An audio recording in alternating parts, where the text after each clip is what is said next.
1979 was a pivotal year in Ghana's history. In that year alone, there were 3 heads of states, 2 rounds of executions, 2 coups d'etats, one of which was successful, and a lot of turmoil and upheaval. What was it like living in those days, 45 years ago? One such person who experienced 1979 is a priest, a missionary of hope, as says the title of this book by Father Sakpaku. His name is Father Andrew Campbell, SVD. Welcome to History Time. It's good to have you Thank you. on the show. Before we even go, what does SVD mean? Society of the Divine Word Missionary. It's the congregation I belong to. Okay. It's in Latin, Societas Verbi Divini, Society of the Word of God. That's our mission, is to spread the Word of God. Indeed.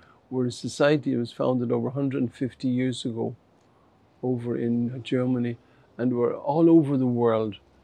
The world is our parish. We have over 5,000 priests working in the missions in all countries all over the world.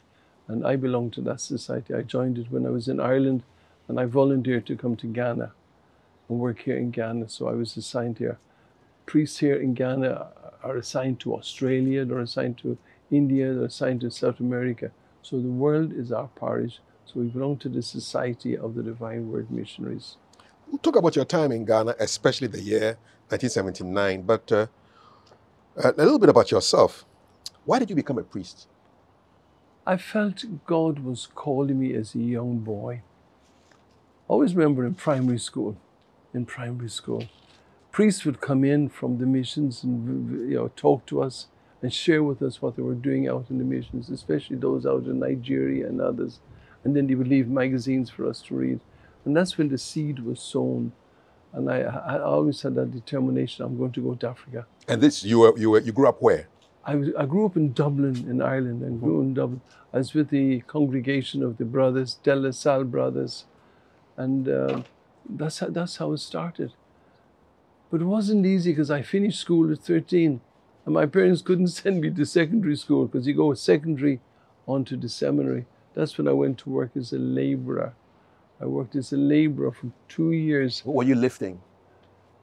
And I was in Dublin, and my parents said, look, we haven't got the money, so go and work. Yes. So I went to work. What was the work like? What did you do? Labourer. Yes. On the back of a truck, delivering goods, wholesale provisions, cornflakes, oatmeal, cigarettes, tobacco, chocolate, beans, peas, sugar, all of those. As a teenager? As a teen, 13 years of age, yes. Was it fun? No, it wasn't fun because I worked for a Jew man. He was very strict. He made us work. He was good. He was a good man. I liked him, but he made sure you work. You worked from 8 in the morning till 6. I used to cycle to work, and I'd cycle, and there was a church nearby. I go to mass every morning at 7:30, then rush up for 8 o'clock to start work, and then off for the whole day. And he made sure that you worked and you worked hard. But he was good. It was good. I learned a lot from that time. I realized, the purpose of education. And that's what has helped me in Ghana. Why I've started so many schools and helped so many children through school, so many street children. I think that time, my 2 years when I didn't open a book, never opened a book. It was work, work, work, work, work. And I'd come home every Friday and I'd say, Daddy, here's my wages, 30 shillings.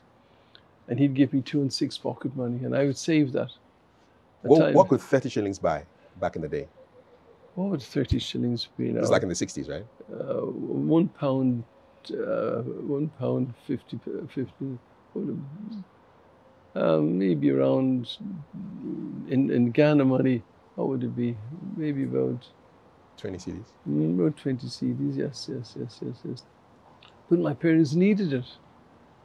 They needed it. And I'd give it to them, and they would take it and they'd say thank you. And it must have been hard for them after I left. That's what I felt it. I left at the age of 15. I went on to the minor seminary over in England, and then came back to Ireland and continued my education in my seminary there.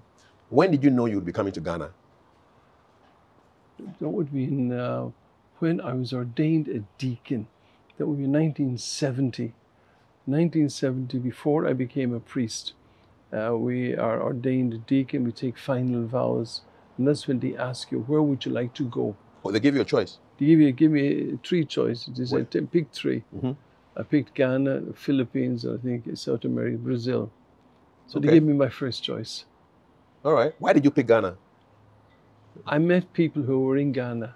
Yeah, I met some priests who were in Ghana, and they inspired me. Okay. So I felt, let me go, let me come to Ghana. I could have been sent to the Philippines. I could have been sent to Brazil. Speaking Portuguese by now, I'm sure. But you found Ghana. Yeah. So when they told you you were coming to Ghana, what kind of preparation did you make? Oh, preparations. What preparations I need? And I just got my clothing, got all of my clothing ready, big trunk. It came by boat. You came by boat? Came by boat. So I got a big trunk and I got all my clothing and books and one thing. I got them all together and left at the end of September 1971. I left at took the boat from Dublin over to Liverpool. And then Liverpool took the Oriole, Elder Dempster line from Liverpool out to Tema here. Was that the first time you were on a long boat ride? Oh yeah, 13 days on the high seas. What was that like? Going through the Bay of Biscay when you were up and down like this, your stomach was here and it was there, so it was awful. It was all seasick. And they gave us tea in the morning. I don't know where they got the tea from, but I took a dislike to tea for a long time afterwards. It was linked to the horrible time of the boat. It was awful. It was awful. Did you see any whales and dolphins? No. You didn't have time to look at them? As you cross the equator and coming down, and it got hot, the weather got hot, there was a swimming pool on board. Okay. That's what I liked. All right. So you swam? Yes, I swam. I swam on the swimming pool. That was nice. So we arrived in Ghana on the 13th day of October, 1971. How old were you when you got to Ghana? 25. 25. I was 25. Was it? Yeah, there were three of us. There were 24 when we were ordained. You're not allowed to be ordained when you're 24. You must be at least 25. Okay. At least. And there were three of us. Tom Hughes, Sean Moynihan, and myself. Tom Hughes died of a heart over in Brazil. Sean is not too well back in Ireland, and I'm working here. So we were all 24. So we had to have permission to get ordained. Mm-hmm. And we joined a class of 15. 15 of us were ordained on the 20th of December 1970. Okay. And then after that, we were all went out to various missions after that. What was your impression of Ghana when you landed? Did you land in the night or in the day?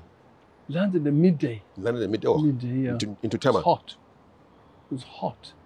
Very, very hot. And there were so many people around the harbour. So many people. My first impressions, I was frightened. I was afraid. The mosquitoes, the food was different. I never heard of kenki before. I never heard of fufu. I never heard of these things. I miss my Irish potato. Irish people were brought up on potatoes, yeah. potato chips and one thing or the other. So you're going to miss. But unfortunately, when I was just here a few months when I got word from my family that my sister was killed in an accident. Oh. She was coming home with her boyfriend and a car just knocked them down. Wow. Killed her, practically straight out, killed her, had a brain injury. She was sister? a year older than I. Wow. So I went home. I left Ghana around in January 12th, 13th, and got home. And it was the next morning after I arrived in Ghana that I heard there was a coup in Ghana. That was the introduction of Acheampong. Yeah. He made a coup after you left. Just after I left. So somebody said, look, listen to the radio. There's a coup in Ghana. I said, I just left there. So how do I get back? If you had left, if the coup had happened, it's likely that you wouldn't have gone to your sister's funeral because they would have shut down the borders. They would, yeah. So I was lucky. Lucky. So that was the beginning of my life. So things weren't easy, losing my sister, coming back and trying to settle down. It wasn't easy. And then I was sent to St. Peter's in Osu. And the people there were marvelous. They accepted me, and I was just a young priest, and I lived at the cathedral. I had an old VW, the old bangers. Yes, you know, the those, Beetle. Yeah, and What color? Green. Like Ireland. So I used to bring the children to the Seekers right beside the beach. You know, St. Peter's also. Yes, also, it's not far where you from the were beach. baptized. You know, Yes. so from there to the beach is not far. So we used to do a picnics and the rest, and people were wonderful, and that saved me. Then I said, you know, I want to stay because I didn't want to stay. I felt so lonely after my sister's death. Priests were so busy. They were so busy as if they had no time for you. You know, that they were always working. Nobody seemed to realize what it's like for a young person of 25. Yeah. You know, you leave your home, leave your family, leave your friends, and just leave them and come to a place, you know, nobody, absolutely nobody. And then the priest that came with me, he was also an Irish priest. He just stayed 3 months and said, "I've enough, I'm going." He's gone. So he packed bags and left too. Left again at the beginning of January and left. So you're pretty much alone. He went back to London. Did very well as a parish priest there, but that also affected me. Indeed. You know, I'd no mate. You know the way you see the priest today. Oh, he's my mate. He's my classmate. He's my such. I mean, I've no classmate. Who do you reckon was your first friend back then? In 72? There was one priest called Father Lo Bianco. He was an American of Italian extraction, and I owe a lot to him. We used to go out on a Sunday, go to the cinema, Rex Cinema. Roxy, Orion.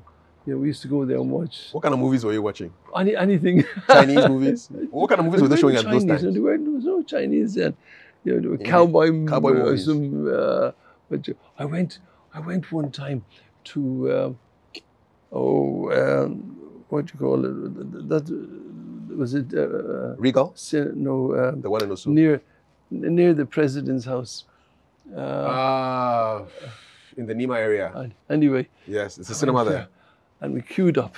I was with another priest. We queued up. And I was in civies, but people knew me. And we're big, long queue.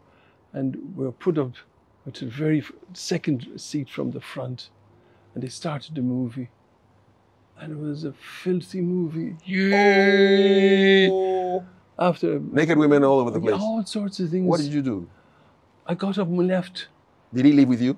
Yeah, the two of us left. All right. I said, I can't stay and watch this. Didn't you see the poster though? No, I mean, it was one of those, you know, it wasn't advertised as a pornographic movie. Yeah, but what time of the day were they showing this movie? This was at nighttime around 8 o'clock. Okay. And, you know, we never expected that because we used to watch these detectives or cowboy or, you know, kung fu or something. Chinese movies. Like after a day's work, you know, you wanted to relax. Yeah. You know, we just relaxed and just took it easy. So let's go. Go. Movie. But when we came there, and because on the way in, hi Father Campbell. Oh. Yeah, all the young people. So I said, I can't sit here. I said, let's go. So you left? We left and walked out. Did you go for confession? No, because I left it. I didn't. You didn't watch it. I didn't watch it. Yeah, so that was interesting times. I mean, gradually, I'm sure you got friends and everything. Who named you Nante? Because now you have Nante in your name. I worked in Accra for 22 years, right in the middle of Accra. I knew the chiefs. I knew the Jamestown chief, Dentist Kofi. I mean, I knew the prisons are near there, so I did a lot of work around that area, and that's where I built my school, Sacred Heart. And they used to call this Nilante. I said, who's Nilante? He said, Nilante is the firstborn boy of the Lanti Jawa. Yeah. I said, I'm the firstborn boy. Yeah. So I'm going to call myself Nilante. And it just caught. Straight up. So everywhere I go, Nilante, street children, hi Nilante, everywhere I go. So it's fun. So it just caught on. Yes. Yeah. And we're coming towards the events of 79, but you met General Acheampong at the cathedral. At church? Yes, he came 74. To church at Holy Spirit Cathedral. This would have been around 74 thereabouts? 74, 75. Mm-hmm. He came to church one Sunday. And I always remember I worked with an Afro-American, Father Thornton, great priest. And I said, look, it was my turn to be the main celebrant and to preach. And I said, look, this Acheampong is coming. You take, no, you're the main celebrant. So he passed it on to me. So I had to meet him and take care of him, bring him out and such and such. We didn't talk, we just shook hands, and I brought him in and I brought him out. What impression did you have of him? A gentleman. That's the impression I got, that he was a gentleman. Walked in as a gentleman and out again. That's quiet, gentle.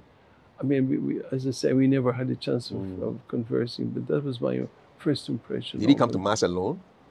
But he came with his bodyguards. But not his wife or... No. He came with his bodyguards? Just, yeah, okay. no. So you had them swarming all over the church? Yeah. All the usual, you know, when you get head of state. Yeah. But the family, no, the family didn't come. This was, I forget the occasion now. But it was a Holy Spirit Cathedral, yeah, Holy Accra. Spirit, yeah. So now we can talk about 1979, big year in Ghana's history. What was Ghana like in 79? What kind of conditions were people living in before the May 15th uprising and then the June 4th coup? Now, you're going back over 45 years, and a lot has happened since then. And I worked, at that time I worked at Sacred Heart Parish, Derby Avenue. So that was my area, all that whole area there. The real Accra, the typical Accra. Not like cantonments or East Lagos, but it was the real typical Accra. You know, Timber Market, Kolibokong, all that area. That's where I worked. Old Fadama. You know, the red light area, just up the road from us there. You know, so that's the people I worked with. Ordinary people. Ordinary, down-to-earth people. And it wasn't easy for them. Things were difficult. I always remember that. We were always trying to help them, especially paying for medicals, you know, when they were sick, helping to get medicine and one thing and the other. And then at times the children going to school in their uniforms and their shoes and things like that. So we were always helping them around that area. But they were wonderful people. They were wonderful. I mean, I was there for 22 years, so I certainly enjoyed it. But once the time came for the coup in '79, and I was very much deeply involved in Princess Marie Louise Children's Hospital, and I can distinctly remember there were so many children brought in with kwashiorkor. So many, the malnourished. So many were brought in, and so many had died. I remember that. That I remember. I remember that. Was it that the harvest had failed, or there wasn't money to buy? What was the food issue? It was the food. You know, things went short. There's shortage of food, and they hadn't got the money. They hadn't got the money. So things were hard for them. They were hard. So naturally enough, you know, what would you do? You don't have the money, you don't have the food. So you end up with your second last born with kwashiorkor. What was the government saying back in that time, before this May 15th? Was the government, you get the feeling the government was aware of what was going on, how hard people's lives were? You know, I often ask, go for any government. Do they really know the condition people live in? Do they really know? You know, we talk of a government, you know, back then. I mean, look at the lepers here, they get 2 CDs a day. I mean, how can you honestly ask somebody to live on 2 CDs a day? It's impossible. You can't buy anything on 2 CDs. So you take any government, and I think, you know, when you go around in your air-conditioned car and you live in an air-conditioned house and you got a nice, you're sick and you go abroad for medicals and the rest, it's different. But to come down to the ground, you know, and that's why I think I feel blessed as a priest, as a Catholic priest, that I'm able to go down and talk to the ordinary, down-to-earth person. I've been criticized many times, looking after street children, looking after prostitutes, looking after lepers. I've been criticized, you know, that I go down to their level. When it was during the COVID period, and I was giving out food, 800 packs a day to street children, even my own priest criticized me. I should stay in my office and not go out. I mean, I said, how can I do that? These people are hungry. They're hungry. So how? So I feel as a priest, I'm blessed. I'm able to come down I used to sit with the prostitutes at cantonments. I sit down on the corner of the road, sit down there and talk to these people, pray with them, confession with them, give them rosaries. So able to come down to their level and talk to them and be able to understand what they've gone through. The same too in prison. You know, when I was in chaplain to the prison, be able to sit with these people and talk to them man to man, you know, and not always talk down to them and preach down. And that's what I feel, I wish, that's why I admire Pope Francis. Even he's our Pope, he's our leader. But he can come down, and he used to go around in the Vatican, he used to go around at night time and visit the poor and needy, you know, go around into their houses and talk to them and give them food, one thing or the other. You know, he's with the people. And I wish the government will also come, you know, and get down to the level come down and see what life is like. You know, they don't have money. I remember the lepers here were saying, I hope I don't get sick because I don't have money to go to hospital. You know, don't have money. The same too with the people where I worked with. I don't want to get sick. I get sick. I have no money to go to hospital. I can't afford the fees. I mean, to give you another example, somebody came to me recently and they said, oh, this girl, she needs exorcism. I said, why? Oh, she behaves abnormally. Has she been to see the doctor? Yes.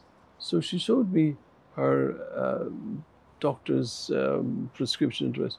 She should have gone to the doctor 2 years previously for an MRI. She didn't have the money. Yeah, things that compounded. Didn't have the money. Yeah. Now I've sent her to the doctor. I've paid for everything. And I've sent her. And she's getting better. She doesn't need any exorcism. No, it's just care. You know, but she didn't have the money. Yeah. She hadn't got it. So for 2 years, she suffered and people thought she was Going crazy. You know, she needed exorcism. It was a devil. And so it wasn't. Just didn't have the money. That's the same too. You know, we priests, that's why Pope Francis always says, you priests, get out of your sacristies. Get out. Get out of your sacristy. Get out to the people and smell of sheep. Smell of sheep. Because you're a shepherd. The shepherd must smell of sheep. Yeah. So smell of sheep. Yeah. So the people will know that you're with the people. And that's what I tried to do. I tried to do. And I've been criticized. I mean, when I sit down at cantonments with the prostitutes and just talk to them, people go round about, what's Father Campbell doing here? Yeah. What's he doing? Why should he be sitting here with a prostitute? You know, why? What I'm doing, I'm praying with them, I'm talking to them, finding out that stories. The same too in prison, you know, when they needed help and support right through that time. You know, I want to help them.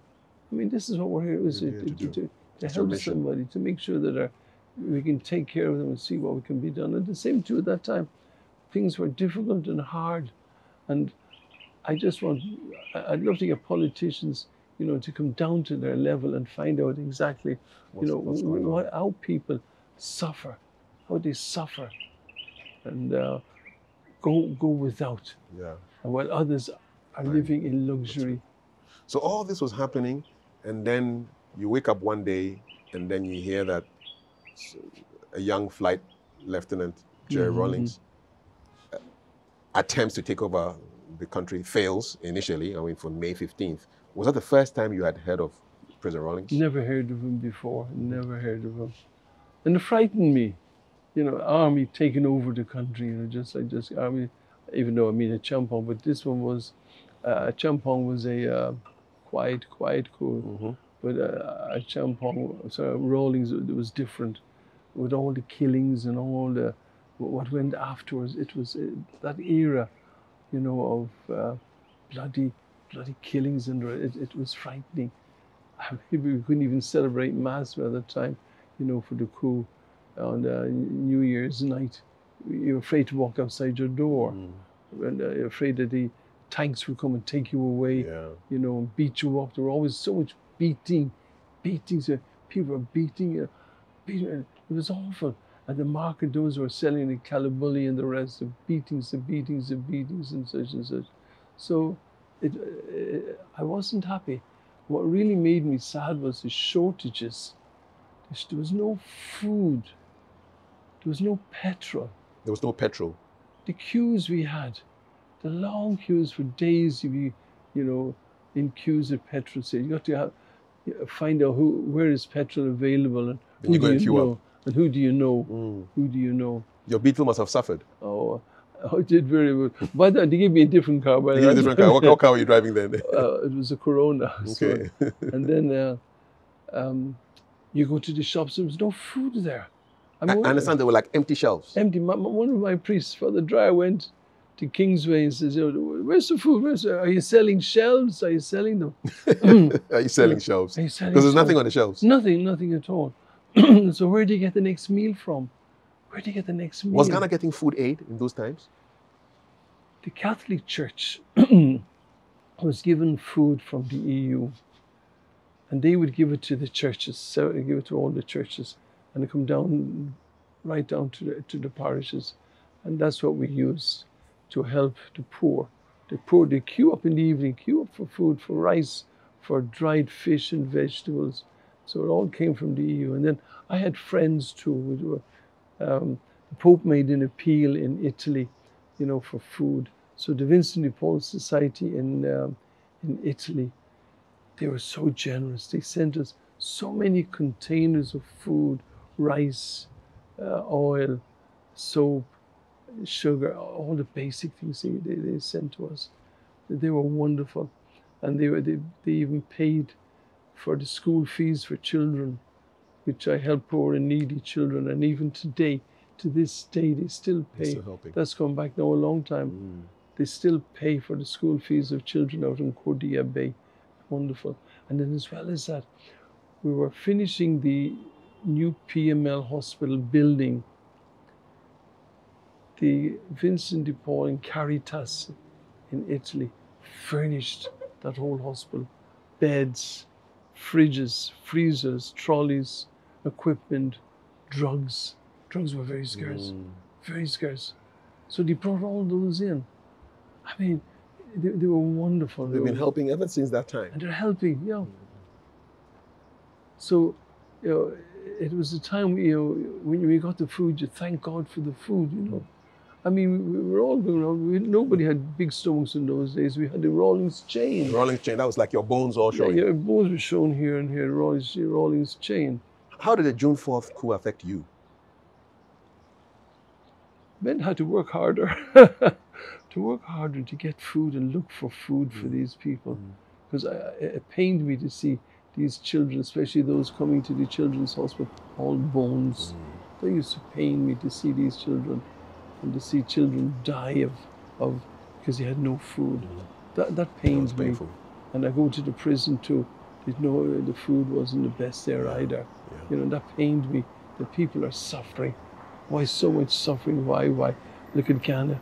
We have sunshine all the year round. We have all the natural resources, everything. And look at us. We don't have food. We don't have this. We don't have such and such.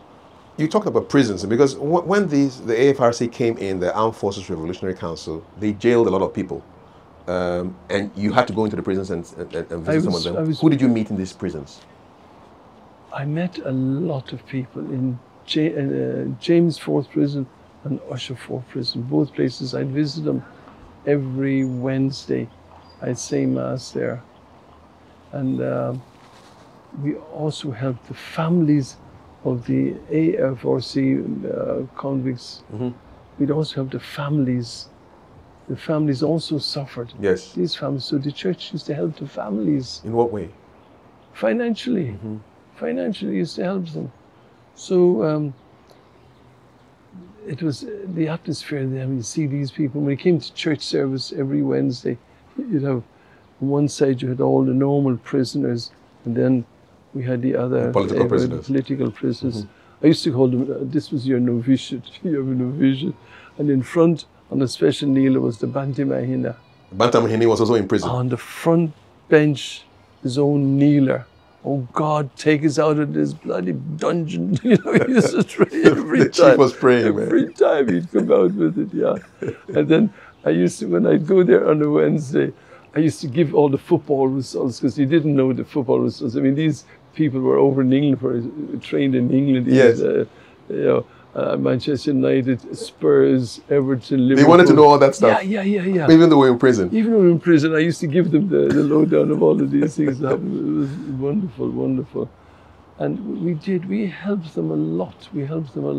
So when they were released from prison, in gratitude, even though not all of them were Catholic, but in gratitude for what we did for them in prison, the first place they made to, on the first Sunday, they'd come to Derby Avenue, Sacred Heart Parish, and they would stand up in the church and thank everybody for what they did.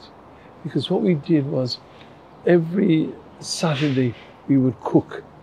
We got food from the National Catholic Secretary, who got it from the EU. We got rice, we got vegetables and dried fish. And every society in my parish took turns to cook for the whole prison. And I said, okay, we'll cook for the prisoners on condition that I'm allowed to give out this food to everybody. Because otherwise the prison officers would take it. They would take the food. They would take it. So I used to go there every Saturday with members of my church, and they're all outside every gate, you know, they had all the plates, and we'd give them the food and take care of them, and these were so appreciative. And then Christmas time would come, and I used to go to Mr. Holbrook Smith, Lord of mercy, and he's dead now. He used to be in Christ the King. He used to give me flour.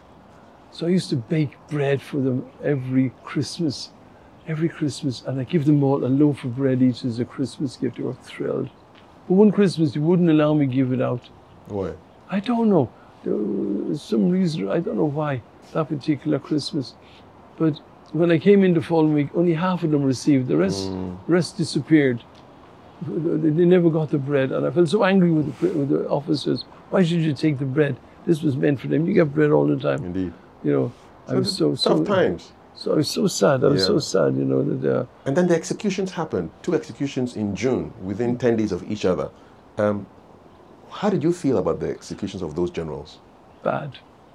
I felt bad.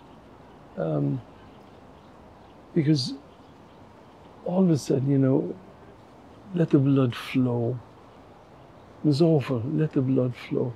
I mean, what exactly did they do? Why don't you give them a proper hearing in court? Give them a proper hearing.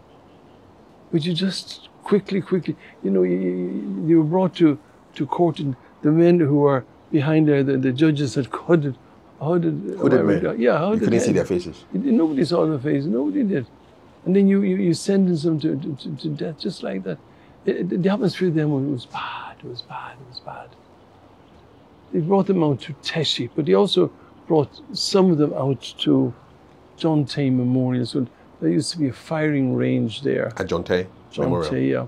And I remember one time, it was an Easter Sunday morning. I can't think of the name of the man that I saw. They asked me to see this man. And it was up in the condemned cells. There were about 4 or 5 cells for the condemned. And he had one cell of his own, and I saw him. And my heart went out to him. Because he said to me, he said, "Father, what did I do wrong? I'm only trying to live for my country. What did I do wrong? Now they're going to kill me." So I prayed with him and told him God loves him and God will take care of your conscience is clear and you're all right. So I prayed, had confession, and I never saw him after that. That pain, that really shook me. Really shook me because I've never done that before. Really shook me. So, and then there was one time too, you know, they wanted to put me into Acheampong prison to lock me up. For what? There's a rule in prison, you don't take anything from a prisoner. A visitor doesn't take anything directly, it goes through the officer.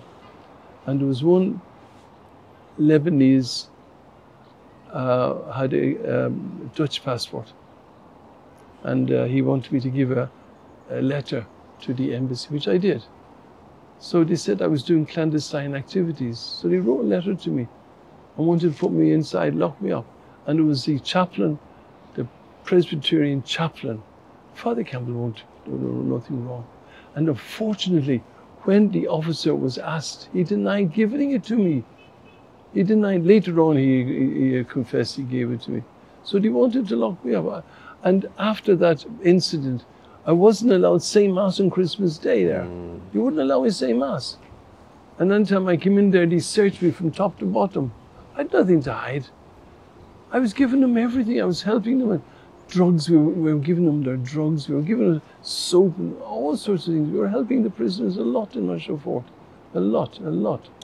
So that really upset me, I must say, when that happened. So a lot really changed in Ghana society from '79 onwards, and then, but still with that year. So after the executions, and then there was an election, the second round, and then President Liman comes in. President Rawlings hands over to the third Republican president, the only one that we've had. Did you feel at that time that Ghana had turned the corner and things were getting better? Yes, I did. I felt it. It was a change. It was a change. I think people were fed up with the army. I think they were fed up. You know, go back to your barracks. That's where you belong to. Give us a democratic government, full stop. That's all. That's what I felt. And let's get on with life. You know, we've made mistakes in the past, you know, and it was sad. It was sad. Because, like, why should you execute those the three heads of state? Why? I didn't know them personally, but what I've read about them, I mean, the likes of Acheampong, I mean, he was a man of vision, a patriot, a very nationalistic. He did so much for the country. I mean, things went bad afterwards in such and such a way. But give him a fair trial. Give him a fair trial, you know. And that I felt, you know, let's go back to the army, go back to the barracks. Now, civilians, take over. Take over. And I felt things have changed from that time. Later on, you had a relationship with President Rawlings. Did he ever speak about those times Not of '79 really. with you? No. He never spoke to you about those days? We met many times, many times. I remember the first time I met Rawlings. He lived on the Independence Avenue, somewhere near ADB Bank. There's a house inside of all the trees. And I went to see him. I went with some children. And there was no answer. We hadn't knocked the door, there was no answer. So we were just about leaving. And then this sports car comes in. And he came in. And he got out of the car with a gun. Aye. Aye. It's okay. Take it easy. Did you put your hands up? I can't remember what I did. And I told her, you know, who I was. And the two of us sat on the back of his car.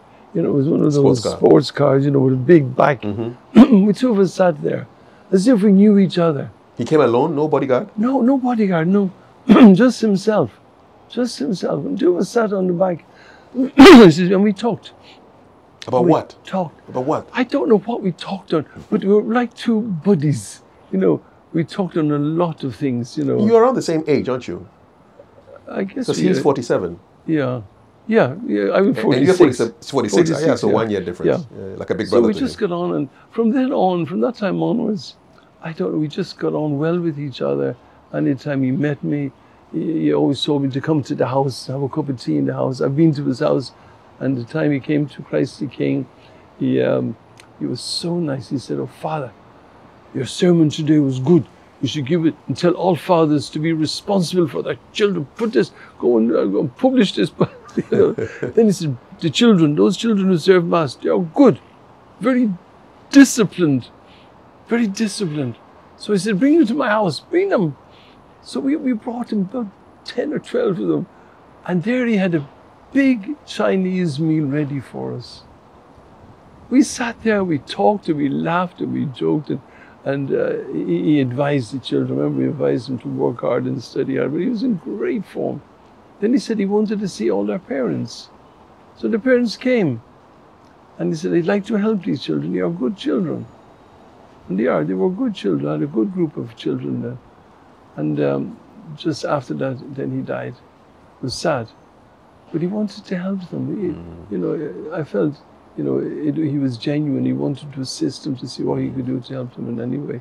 So that was the human side of him that he came out and to help them. And anytime he came to Christ the King, he always made sure to greet me and to say, you know. So I was sad when he left us. You never spoke about '79, but what do you think he would have made of this time, this bloody, tumultuous time of 45 years ago? Do you think he would have regretted some of the things? I don't know. I didn't know him that well. That personally, that I would be able to ask him those questions. I didn't. I never had that opportunity, you know, to say, look, you know, what really did happen, you know, let the blood flow. We didn't have that opportunity. So you would never know. I never had I would have liked to have the opportunity just to be able to say, well, what went through your mind? What happened? Were you influenced by others? That people, did people force you or what? I don't know. I don't know. But the Rawlings I knew was different than the 79 one. The 79 Rawling, completely different. Let the blood flow. It was completely different. He was a kind fatherly figure, and especially to our children, to our youth, and to others. That's how I found him. As we run up this conversation, what have you learned from that time, that year in Ghana's history? You were just barely about 8 years into your time here. You've done over 50 years now. But that time, as a young priest, in touch with the people on the ground, with all these things happening around, what did you learn? What lessons are relevant for us now, looking back 45 years ago? We should listen to one another. Get to know one another. Trust one another. Love one another. Be patriotic. Love our country. Stand for our country. You know, one person I admired was Colonel Benasco. Colonel Benasco, I got to know him. A man of principle. A man of principle. A man who worked hard and patriotic. He worked hard. He was in charge of the operation Dawenya. Yeah. It was Operation Feed Yourself. Feed Yourself. You know, and this was. One day, people came to his office. His office was at the old cocoa building in the front there on the beach road, and some people came with all sorts of food and tried to bribe him. So what he did was, he called all his staff. All together, you know, and he divided the envelopes, he divided the food, and divided everything. Oh, somebody's come to give us something, so we're coming. Let's enjoy it. Yeah, I mean, he embarrassed them and so they won't do that again. But that's what I would like to see, you know, see now. One thing I find lacking, you know, and I'm here 53 years now. We don't love our country enough. We should be more nationalistic. We should be more patriotic. I talked to young people the other day, and I said, look at Germany. Germany after the war, the place was razed to the ground. Look at it now. Look at the economy now. Why? They love their country, and they work hard, and they are honest. We have to learn from that. You know, we have to learn from that. That, you know, when I see people dishonest, I get angry. You try to come to me and be dishonest and such and such. I get angry with you. I get angry. People come to me and all sorts of stories, not true stories. I kick them out. I throw them away. Get out. I can't stand a dishonest person. And that's what we have to learn. If we love our country, like, as I say, you know, just knowing a little bit about Acheampong, he started off being so patriotic. That's why he took over, so patriotic and so nationalistic. He started off that way. What happened after as well is another, with the likes of Bernasco and the rest. You know, that's what I saw, and that's what I want today in this country. That there's too many brown envelopes, too much for a country that has gold, silver, bauxite, timber, cocoa, oil, sunshine, people. Why should we be suffering? Why should we be suffering today? Why? Why should we be begging for money, begging for help? Why? Why should we be? It's not right. If everybody in Ghana was honest and said he won't in any way steal or be dishonest or cheat, no ghost names, no ghost names. Everybody will be honest. Ghana will change. Ghana will change, and that's where we need to bring in. We need to stress that. God bless our homeland Ghana and make our nation great as a hold and defend for for the cause of Freedom justice and of rights. Fill our hearts with true humility and make us cherish fearless honesty and help us to resist oppressors' rule with all our will and might forevermore. Amen. Amen. Thank you so much. A missionary of hope, the friend of lepers, the friend of the downtrodden, a man who always wants to do something beautiful for God, Father Andrew Nante Campbell, SVD. Thank you so much for sharing your thoughts of a long time ago and making the times of 79 real to us, but most importantly, giving us lessons that we can learn from those terrible times. I wish you the very best. Thank you very much. I'm most honored. I thank you very much to be able to share with you what is in my heart here. God bless you. And that's History Time. My name is Kafri Day. Put your comments down below and let's continue the conversations. God bless.